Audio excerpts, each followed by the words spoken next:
Awesome. Welcome to module 2. Now this is where we're going to turn your Facebook page into a Facebook power page. It's going to be really straightforward, really easy. We're going to do it step by step together. So how are we going to do it? First of all, we're going to start off with what might be the most critical thing that most Facebook courses and most Facebook gurus skip over.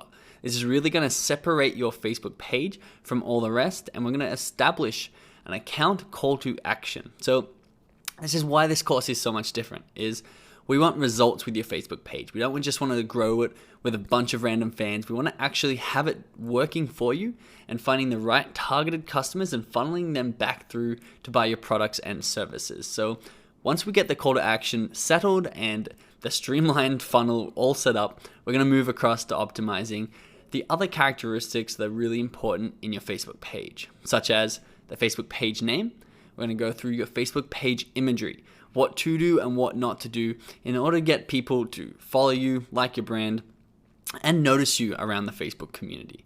We're also going to go through your Facebook page description, which is critical, as well as your Facebook username, because those two are going to really help you rank highly on the SEO, which is the search engine optimization, when people are looking for you on Facebook and on Google.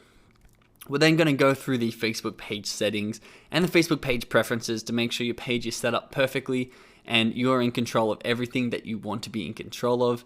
And we're going to show you the 1 or 2 settings in there that you really must have turned on if you want your page to grow as quickly as I know that you do.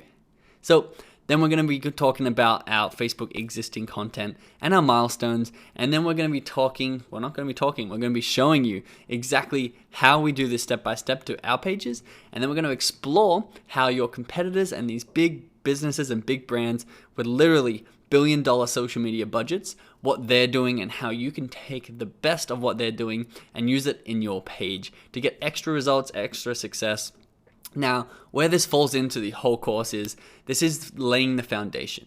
Once you optimize your page to be as perfect as possible, then it doesn't matter, we're not second guessing if our page is perfectly representing our business or perfectly streamlined to make sure people are taking every step through the funnel, which I'll talk to you about, and they'll make all the sense once you understand that. But once we have a really solid foundation, then we have the confidence that we can grow on top of that, and we can start using these page growing strategies. So let's jump into module 2, creating a Facebook power page.